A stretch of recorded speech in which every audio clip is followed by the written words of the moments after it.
The stars burned red through the viewport as Commander Tai Quan watched his fleet die. Ships that had been his home for 15 years now floated as twisted metal and frozen corpses in the void. The Battle of Neptune's Gate was over. Humanity had lost. Commander, the Valreth are regrouping, his tactical officer reported. The young woman's voice shook. She was 23. Too young to die out here, Quan thought. Too young to watch the end of everything. Pull back what's left, Quan ordered. Set course for Earth.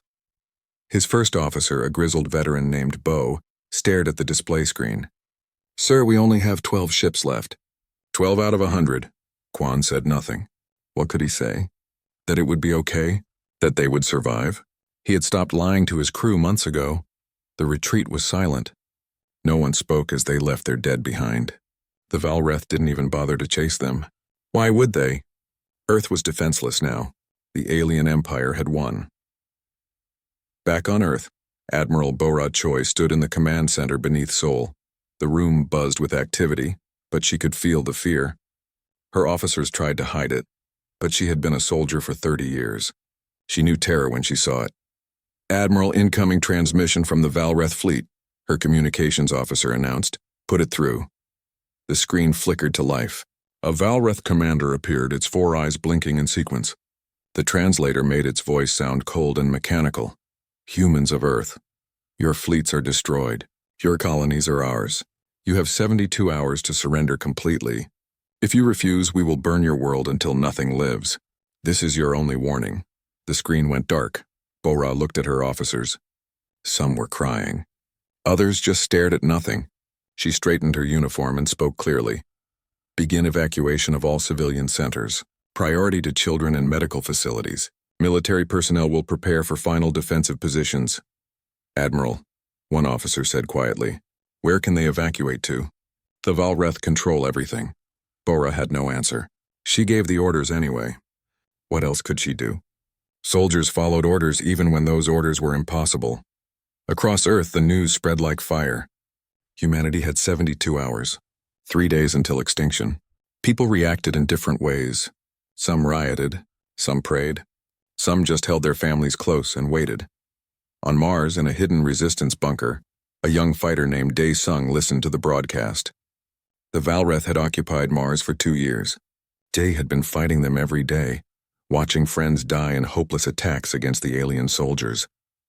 It's over, one of his fellow resistance fighters said. If Earth falls, we're done. Dae clenched his fists. Then we die fighting.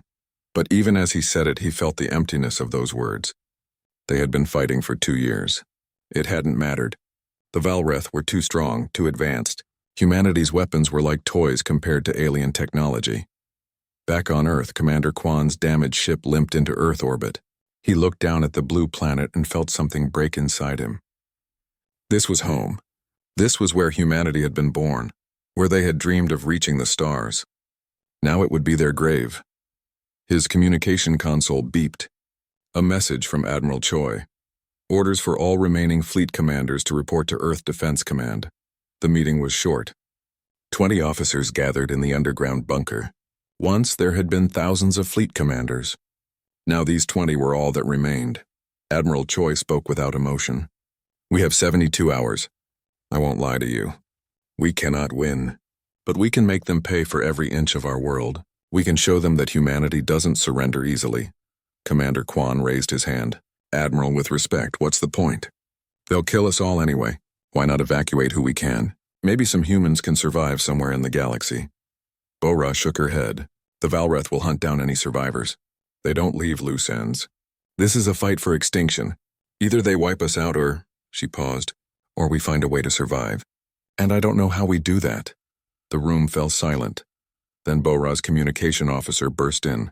Admiral, we have an urgent message from the Seoul Historical Institute. A Dr. Hana Yoon. She says it's about a discovery that could change everything. Bora frowned. A historian now? We have 3 days until... She says she's found something, ma'am. Something old? She says it's important enough that you need to see it immediately. Bora looked at her officers. What did they have to lose? Send her in. Dr. Hana Yoon was a small woman with intense eyes. She carried a tablet and looked like she hadn't slept in days. She didn't waste time with greetings. Admiral, 6 months ago we discovered an underground complex beneath Baekdu Mountain. We thought it was a natural cave system at first. We were wrong. She activated her tablet, showing images of massive stone doors covered in symbols. These symbols are ancient Korean script, but older than anything we've ever found. The dating puts this structure at over 50,000 years old. That's impossible by all our historical records, but the evidence is clear. Dr. Yoon, Bora said tiredly, we don't have time for archaeology lessons. This isn't archaeology, Hana said firmly. We opened the doors 3 days ago. Admiral, there's technology down there. Working technology, and it responds to human touch. Only human touch, Bora leaned forward. What kind of technology? Hana's hands shook as she brought up another image. It showed a vast underground hangar. In it sat ships. Not like human ships. Not like Valreth ships. Something else entirely. There are hundreds of them, Hana whispered. And Admiral, they're still functional. There's an AI system. It spoke to us. In ancient Korean. What did it say? Kwon asked, his voice barely audible. Hana looked at each of them in turn. It said, the children have finally remembered. The time of rest is over. The room was completely silent. Admiral Bora stood slowly. How fast can you get me access to this facility? I can have you there in 2 hours. Bora turned to her officers. Commander Kwon, you're with me. The rest of you continue defensive preparations. And don't tell anyone about this yet. I don't want to give people false hope. But as she walked toward the transport, Bora felt something she hadn't felt in years. It was small, fragile, and probably stupid. It was hope. The helicopter flew low over the mountains. Admiral Bora Choi stared out the window at the snow-covered peaks of Baekdu Mountain. Somewhere below that rock and ice was a secret that might save them all, or might be nothing but a cruel joke from the universe. Commander Kwon sat across from her, his face unreadable. Dr. Hana Yoon clutched her tablet like a lifeline, constantly checking her data as if it might change. They landed at a military outpost that had been hastily erected around the entrance. Soldiers stood guard, looking confused about why they were protecting a cave instead of preparing for the invasion. A young military engineer named Jin Park met them at the entrance. He was covered in dust and looked exhausted. Admiral, Commander, welcome. I have to warn you, what you're about to see is difficult to believe. Just show us, Bora said. They descended into the mountain. The entrance tunnel was natural rock for the first 100 meters. Then everything changed. The walls became smooth, covered in symbols that seemed to glow faintly in the darkness. The air felt different, charged, alive. We've dated the construction to at least 50,000 years ago, Hana explained as they walked. But the technology doesn't match anything from that period. It doesn't match anything from any period. How is it still working? Kwon asked. Jin spoke up. That's the thing, sir. It's not just still working. It's in perfect condition. No decay, no wear. Whatever they built this from, it doesn't age. They reached a massive door. It was easily 20 meters tall, made of some dark metal that seemed to absorb light. Symbols covered its surface. Watch, Hana said. She placed her hand on the door. The symbols began to glow. Blue light spread across the surface like water. Then the door opened, completely silent despite its massive size. Beyond was a chamber so vast that the ceiling disappeared into darkness. Lights activated as they entered, revealing the true scale. The room was the size of a city, my God, Kwon whispered. Ships, dozens of them. Each one was sleek and dangerous looking, unlike anything human engineers had ever designed. They sat in perfect rows as if waiting for pilots who never came. But it wasn't just ships. There were weapons, equipment, storage containers, and in the center of it all, a massive pillar of light. That's the AI system, Jin said. It activated when Dr. Yoon first entered. It's been waiting for us. As they approached the pillar, a voice filled the chamber. It spoke in Old Korean, but somehow they all understood it perfectly. Children of Earth, you have returned at last. The long sleep ends, Bora stepped forward. Who are you? Who built this place? I am the Sentinel. I was built by your ancestors. By the ones who came before. That's impossible, Kwon said. Humans 50,000 years ago were primitive. They had stone tools, not starships. The history you know is incomplete, the Sentinel replied. Your people were once the greatest warriors in the galaxy. You fought a war against the architects, beings who enslaved entire civilizations. For 10,000 years you fought them, and you won. Hana's hands shook as she recorded everything. If we were so powerful, why don't we remember? Why did we lose that technology? Because your ancestors chose to forget, the Sentinel said. The war changed them. They became what they fought against. Warriors who knew only destruction. After the victory, they turned on each other. A civil war that nearly destroyed your species. The chamber seemed to grow colder. The survivors made a choice, the Sentinel continued. They sealed away their weapons, their knowledge, their warrior nature. They hoped their children would evolve beyond the need for war. They went into the world with nothing but their hands and their hope, starting over as if newborn. But they left this place, Bora said slowly.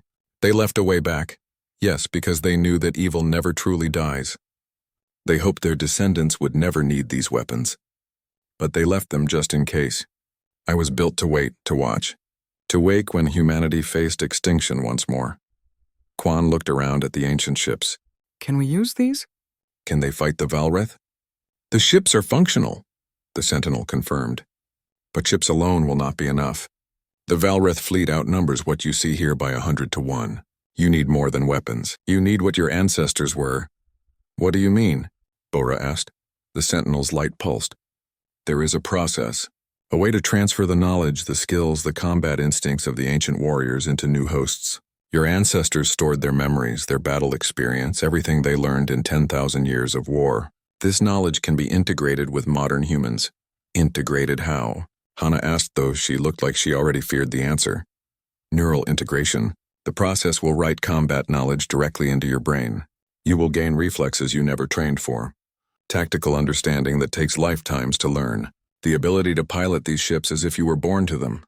What's the cost? Quan asked quietly. Everyone looked at him. He met their eyes steadily. There's always a cost. What is it? The Sentinel paused. The process is dangerous. Your mind must merge with memories that are not yours. Some who undergo integration do not survive. Others survive but are changed. The warriors you become will carry the weight of ancient battles. You will remember wars you never fought, deaths you never witnessed. It is a heavy burden. Bora looked at the ships, then at the Sentinel. How many can we integrate? How many warriors do we need? To crew these ships and defend Earth effectively, you will need at least 500 integrated warriors. More would be better. 500 volunteers. 500 people willing to have their minds rewritten. Some would die in the process. Others would be forever changed. How long does the integration take? Bora asked. 6 hours per individual. Bora did the math in her head. They had less than 72 hours. If they started immediately, working in parallel with multiple integration chambers. Is there an integration chamber here? She asked. There are 50 chambers. They can operate simultaneously. Bora turned to Quan. Commander, I need you to return to the command center. Start recruiting volunteers. Tell them what we are offering. Tell them the risks. I want military personnel, pilots, tactical specialists, people who already have combat training. The integration will build on what they know. What about you, Admiral? Quan asked. I'm staying here. Someone needs to undergo the process first. We need to know if it works. She looked at the Sentinel. I volunteer to be the first. Admiral, you're too important. Quan started. Exactly. Bora cut him off. I'm important. If I undergo the process and survive, others will follow. Leaders lead from the front, Commander. Now go. We're running out of time. Quan saluted and left with Jin. Hana stayed behind, still recording everything. The Sentinel's light focused on Bora. You understand the risks, Admiral? You may not survive. Even if you do, you will not be the same person you are now. Bora thought of Earth burning, of children dying in the Valrith attack, of humanity ending after millions of years of survival. Show me the chamber, she said. The Sentinel guided her to a room off the main chamber. Inside was something that looked like a medical pod, but made of the same dark metal as the doors. Strange symbols covered its surface. Lie down, the Sentinel instructed. The process will begin immediately. You will experience memories that are not yours. Do not fight them. Let them flow through you. Resist and you will die. Bora climbed into the pod. It was surprisingly comfortable. The metal felt warm against her skin. For what it's worth, Admiral, the Sentinel said. Your ancestors would be proud. You remind me of them, ready to sacrifice everything for your people. Start the process, Bora said. The pod closed. Darkness surrounded her. Then came the light. And the memories. And the pain. Admiral Bora Choi began to scream. Commander Quan stood before 500 volunteers in the underground command center. They were soldiers, pilots, engineers, the best of what remained of Earth's military. They were also terrified. He understood why. He had explained what the integration process meant. That they would have their minds rewritten, that some might die, that even survivors would be changed forever, and yet they had all volunteered anyway. You all know what's at stake, Quan said. His voice echoed in the large chamber. In less than 60 hours, the Valreth will destroy Earth. Everything we know will end. Everyone we love will die, unless we do something impossible. He paused, looking at their faces. So young, too young to carry the weight of humanity's survival. Admiral Choi is undergoing the integration process now. She's been in there for 5 hours. If she survives, we'll know it works. Then it's our turn. A young pilot named Wu Han raised his hand. Sir, what happens to us?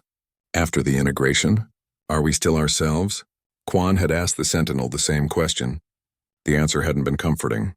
The Sentinel says you'll still be you, but you'll also carry the memories and skills of ancient warriors. You'll remember battles you never fought. You'll know how to do things you never learned. It will be strange. It might be frightening. But you'll still be human. Will it hurt? Another volunteer asked. Yes, Quan said honestly. The Admiral's screams could be heard even through the integration chamber walls. But pain is temporary. Extinction is forever. A message came through his earpiece. Dr. Hanayun's voice was shaking. Commander, you need to get to Baekdu Mountain. Now. The Admiral's integration is complete. Quan felt his heart race. Is she alive? Yes, but you need to see this. The flight back to the mountain took 30 minutes. It felt like hours. Quan ran through the tunnels, his footsteps echoing off the ancient walls. He burst into the integration chamber. Admiral Bora Choi stood in the center of the room. But everything about her was different. She held herself like a weapon. Her eyes scanned the room with perfect tactical awareness. Even her breathing was controlled, efficient. Admiral, Quan said carefully. She looked at him and he saw something ancient in her eyes. Then she smiled, and it was the Admiral he knew again. It worked, Commander, she said. Her voice was the same but somehow stronger. I remember everything. 10,000 years of warfare. 100 different battle strategies. How to fly those ships. How to fight like our ancestors did. She closed her eyes. It's overwhelming. Like suddenly knowing a language you never studied. But it's real. It's all real. Dr. Hana watched from the corner, her tablet recording everything. The Sentinel says her neural integration was perfect. Better than expected. She's the template now. Others should have similar success rates. Should? Quan asked. Hana hesitated. The Sentinel estimates 12% fatality rate. Out of 500 volunteers, about 60 won't survive the process. The number hit Quan like a punch. 60 people. 60 deaths before the battle even started. They knew the risks, Bora said quietly. All of them. We can't win without taking this chance. She walked to the wall where weapons hung in perfect rows. She picked up a blade that hummed with energy. Her movements were fluid, natural. I know how to use this. I've never held it before, but I know. The memory is in me now. She turned to Quan. Commander, I need you to undergo integration next. We need leaders who understand what these new warriors will experience. I need officers who can think like I think now. Quan felt fear crawl up his spine. He had seen Bora's transformation. It was beautiful and terrifying at the same time. Could he handle that? Could he survive it? He thought of his crew, the ones who died at Neptune's gate, the ones counting on him to save Earth. When can we start? He asked. The integration chambers worked through the night. 50 at a time, volunteers entered the pods. 50 at a time, they either emerged transformed or didn't emerge at all. Quan's integration was agony. Memories flooded his mind. He saw battles in space, planets burning, ancient enemies with powers beyond imagination. He felt what it was like to fight for 10,000 years, never knowing peace. The weight of it almost crushed him, but he held on. He thought of Earth, of home, of the people counting on him. When he emerged 6 hours later, he was different. His body was the same, but his mind was vast. He knew things he had never learned. Combat formations from wars fought before human civilization. Tactical responses to threats he had never faced. His reflexes were faster, his thinking clearer. Captain Wu Han went through next. He was a good pilot before, but when he emerged, he moved like he was born in a cockpit. The Sentinel showed him an ancient fighter ship, and Han climbed in like he had flown it his whole life. Within minutes, he was performing maneuvers that should have been impossible. Not everyone survived. A young engineer named Sue didn't wake up from the integration. Her pod opened to reveal her peaceful face, but her mind had been unable to handle the flood of ancient memories. She was the first. She wouldn't be the last. By the time the sun rose, 300 volunteers had undergone integration. 62 had died. The survivors stood in the main chamber looking at each other with new eyes. They moved differently now. Stood differently. Even their silence felt deadly. Dr. Hana approached Commander Quan. The Sentinel wants to show you something. In the deeper chambers, Quan followed her through tunnels that seemed to go on forever. Finally, they reached another massive door. It opened to reveal something that took his breath away. Stasis pods, thousands of them, and inside each one was a person, frozen, waiting. Who are they? Quan asked. The Sentinel's voice answered. The last of the ancient warriors. Your ancestors. When they sealed this place, some chose to sleep rather than live in the new world they created. They hoped they would never be needed, but if the worst came, they could wake and fight one more time. Quan stared at the pods. Can they be awakened? Yes, but I do not recommend it. They are pure warriors. They have known nothing but battle their entire lives. They have no memory of peace. If you wake them, you release something dangerous. But they could help us win, Quan said. Perhaps. Or they might decide modern humanity is too weak and try to reshape it in their image. They are not like you. They are what your people chose to move beyond. Quan looked at the sleeping warriors. So much power. So much danger. He made a mental note and filed it away. Maybe they wouldn't need to wake these ancient sleepers. Maybe the integrated volunteers would be enough. He returned to the main chamber where Admiral Choi was organizing the warriors into squads. She moved among them with confidence, speaking in terms they now all understood. Battle formations. Strike patterns. Ancient tactics reborn. How long until the Valreth arrive? Quan asked. 40 hours, Bora replied. We still have 200 volunteers to integrate. And then we need to teach them how to fly these ships. The integrated warriors already know how, Quan said. The memories include flight training. Bora nodded. I know. But knowing in your head is different from doing it with your hands. We need practice time. A young warrior named Hei Lim approached. She had been a tactical officer before integration. Now she moved like a predator. Admiral, request permission to take a ship out for a test flight. Bora checked with the Sentinel. The Sentinel says the ships are ready. But if you go out there, the Valrith might detect you. Let them, Hei said with a fierce smile. Let them see what's coming for them. Bora considered, then nodded. Do it, take a squadron. Show us what these ancient ships can do. But don't engage the enemy, not yet. We hit them all at once or not at all. Hei saluted and gathered 5 other warriors. They ran to the nearest fighters with excitement in their eyes. Quan watched them go and felt something he hadn't felt in years. Not just hope. Not just determination. He felt ready. Earth had 40 hours. But now humanity had warriors.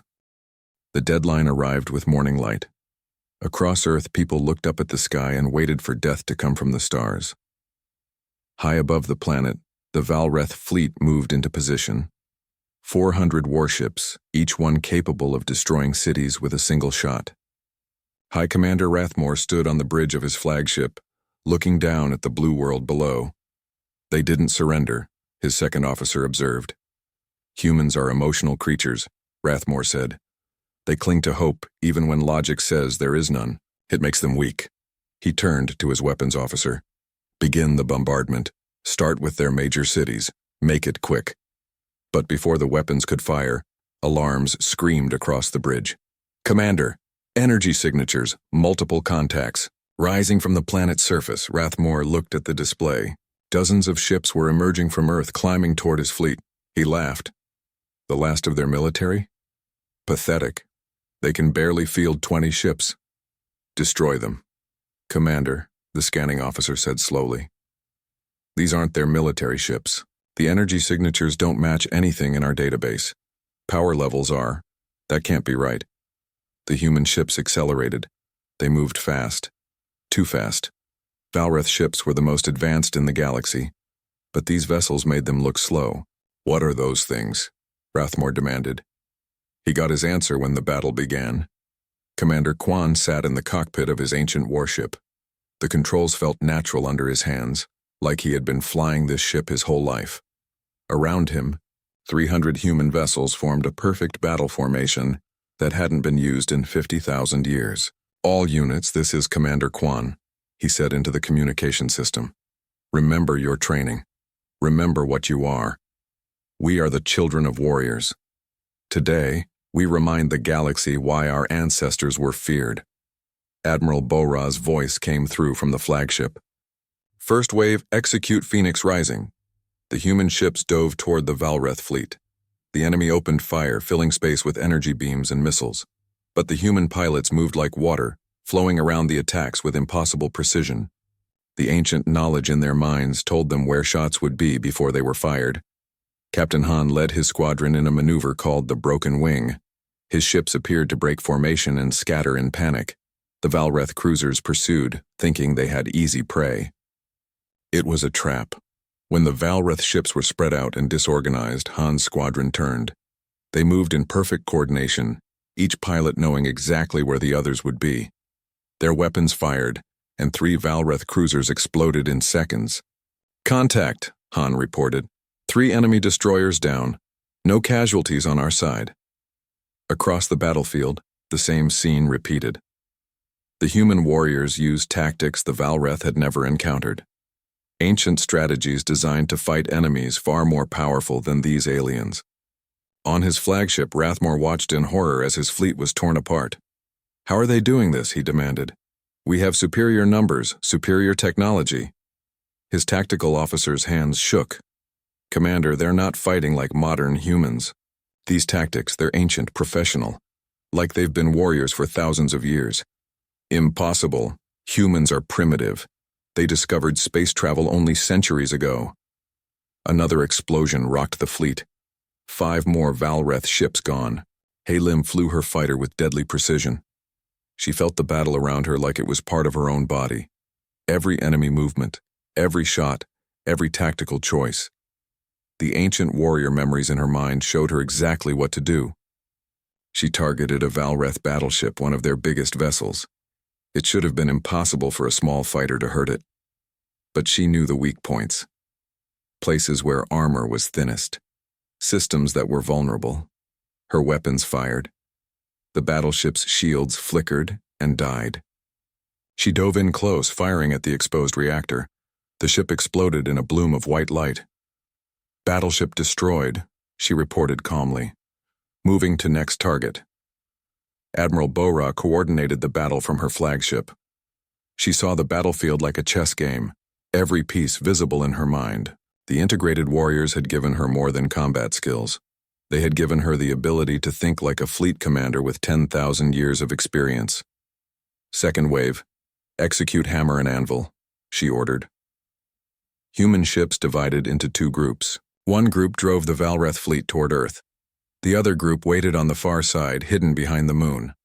When the Valreth ships reached the trap, the second group struck from behind. Caught between 2 forces, the Valreth formation collapsed into chaos. "Commander Rathmore, we're taking heavy casualties," an officer screamed. 40% of the fleet is destroyed." Rathmore couldn't believe what he was seeing. His Grand Armada, the pride of the Valreth Dominion, was being destroyed by a handful of human ships. "Retreat," he ordered. "Pull back. We need to—" An explosion cut him off. His flagship shuddered as human weapons tore through its hull.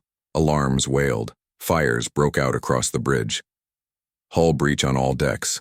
Engineering is gone. Life support failing. Through the smoke and chaos, Rathmore saw a human fighter fly past his viewport. It was small, elegant, and terrifyingly efficient. On its side was ancient writing that his translator couldn't read. "What are they?" he whispered. His ship exploded around him. The battle lasted 3 hours. When it was over, the Valreth fleet was destroyed, 400 warships reduced to debris. The human warriors had lost only 12 ships. Quan floated in space, looking at the wreckage around him. His ship was damaged but functional. Around him, his fellow warriors regrouped. "All units, report status," Admiral Bora ordered. The reports came in. Some ships were damaged, some warriors were injured, But they had won. Against impossible odds, they had won. "Admiral," Quan said quietly, "what do we do now?" There was a long pause. Then Bora's voice came through, firm and clear. "Now we take back our colonies. The Valreth thought we were weak. They thought we would die easily. Time to show the galaxy what happens when you threaten humanity." On Mars, Day Sung and his resistance fighters watched the sky. They had seen the battle through their scanners, watched the impossible happen, watched Earth's fleet destroy the Valreth armada. "Did that just happen?" one fighter asked. Day smiled. For the first time in 2 years, he felt real hope. "Yeah, it happened." He picked up his weapon. "And we have work to do. When the Earth fleet gets here, we need to be ready. Time to take our planet back." Across the occupied colonies, the same scene played out. Humans who had been crushed and hopeless suddenly stood up. They picked up weapons. They organized. They prepared to fight, because Earth had sent them a message, written in the wreckage of the Valreth fleet. Humanity was not prey anymore. Back on Earth, Dr. Hana Yoon stood in the ancient chamber with the Sentinel. She was recording everything that had happened. "Your ancestors would be proud," the Sentinel said. "You found your warrior spirit again, but you also kept your compassion, your love for each other. That balance is what they could never achieve." "What happens now?" Hana asked. "More enemies will come. The galaxy will see what we did." "Yes. Some will fear you. Some will hate you. But some will be grateful. The Valreth enslaved many worlds. You just freed them all." Hana looked at the sleeping warriors in their stasis pods. "Will we need to wake them?" "Perhaps not. Your people found a better way. You took the power of the ancient warriors but kept your humanity. That makes you stronger than they ever were." The lights in the chamber pulsed gently, like a heartbeat.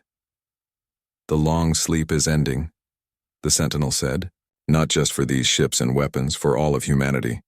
You are remembering who you really are, where you came from, and you are choosing who you will become." Hana nodded slowly. "We'll try to be worthy of that choice." "You already are," the Sentinel replied. 3 weeks after the Battle of Earth, the human fleet arrived at Mars. The Valreth occupation force tried to resist. They lasted 6 hours. Daesung stood in the center of what used to be a Valreth command post. Around him, freed prisoners wept and laughed. 2 years of occupation had ended in a single day. When the Earth fleet arrived, the Mars resistance had risen up. Together they had crushed the alien forces. Commander Quan walked through the debris looking for survivors. He found Day organizing the rescued prisoners, giving them food and medical care. "You're Daesung?"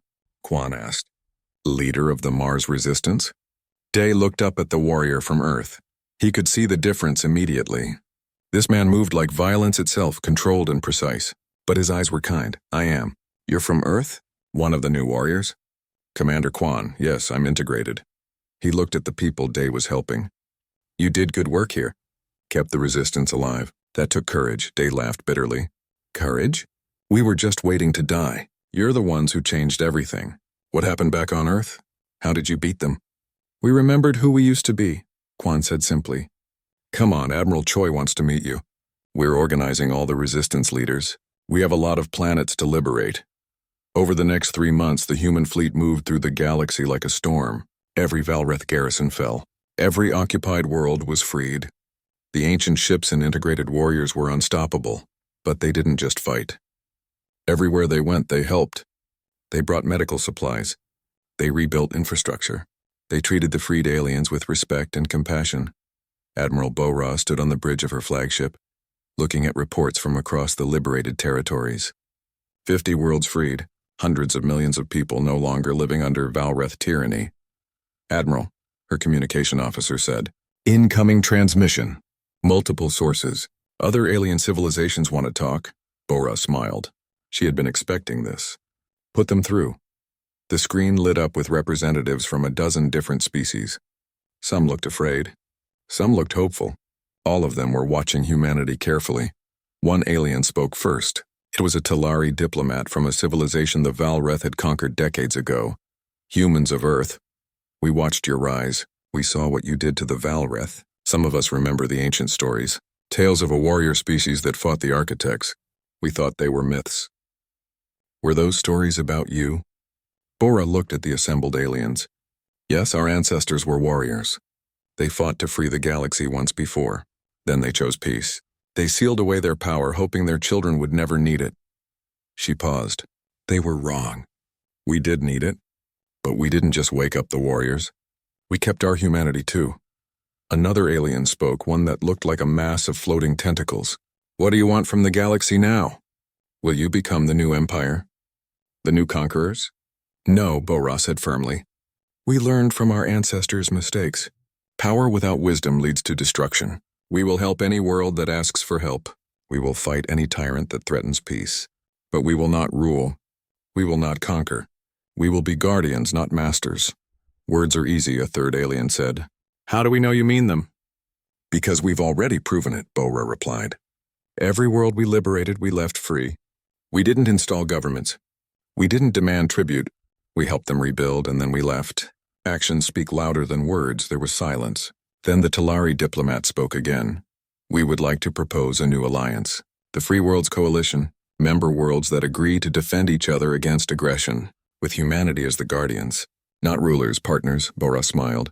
We accept. Send your representatives to Earth. Let's build something better than what came before. On Earth, Dr. Hana Yoon continued her work in the ancient chambers. Every day brought new discoveries. More facilities were waking up around the world. Each one contained knowledge, technology, and history. She stood before the sleeping warriors in their stasis pods. The Sentinel's light pulsed nearby. Have you decided what to do with them? The Sentinel asked. We're not going to wake them, Hana said. Not unless we absolutely have to. The integrated warriors are enough. These pure warriors, they belong to a different age. A wise choice. Your people have found balance. Something the ancients never achieved. Hana looked at the Sentinel. Will you stay active? Or will you sleep again? I will stay, the Sentinel replied. I have watched humanity for 50,000 years. I would like to see what you become next. Besides, there are other threats in the galaxy. The architects are gone, but evil takes many forms. You will need guidance. We'd be honored to have you. In the occupied territories, resistance leaders like Day were being trained as integrated warriors. Not everyone wanted the process. Many preferred to remain as they were. But for those who chose integration, it opened new possibilities. Day emerged from his integration changed but still himself. He could feel the ancient knowledge in his mind, but it didn't overwhelm him. He was still the fighter who had survived 2 years of occupation. Just stronger now. Captain Han found him after the process. How do you feel? Strange, Day admitted.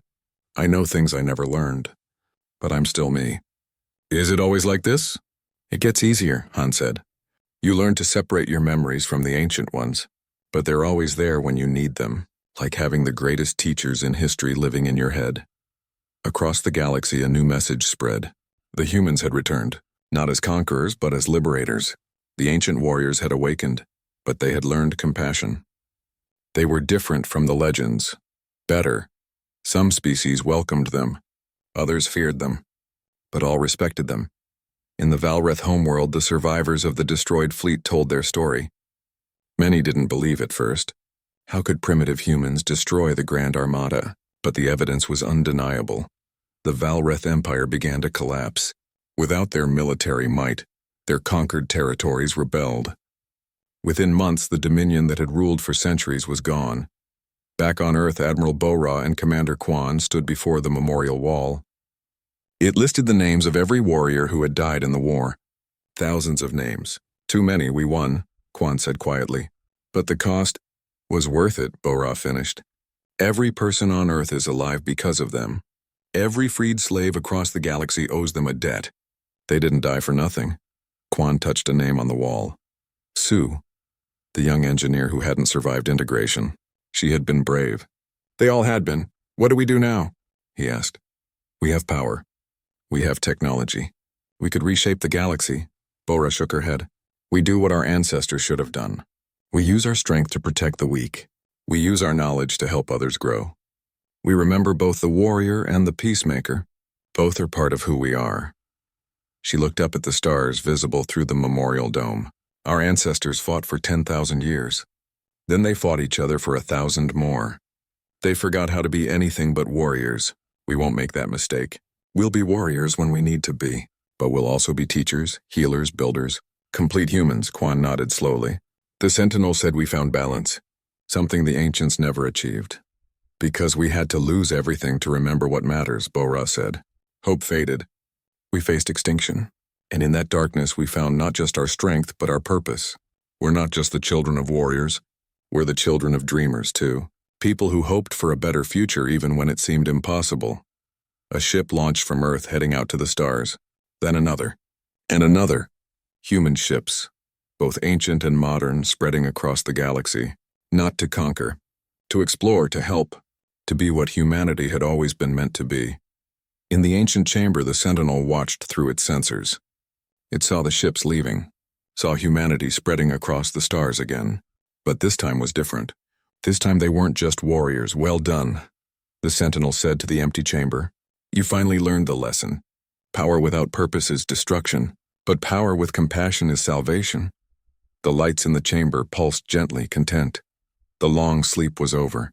The ancient warriors had risen, but they had risen as something new, something better. Humanity had remembered the strength of their ancestors, but they had kept the hope that made them human.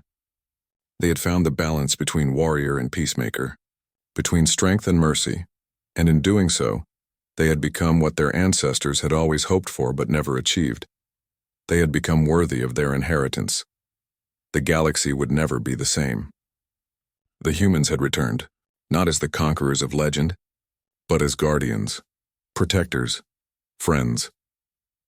And when the next darkness came, when the next threat emerged, they would be ready, because humanity had learned the most important lesson of all. Hope never truly fades. It just waits for warriors brave enough to carry it forward. The end.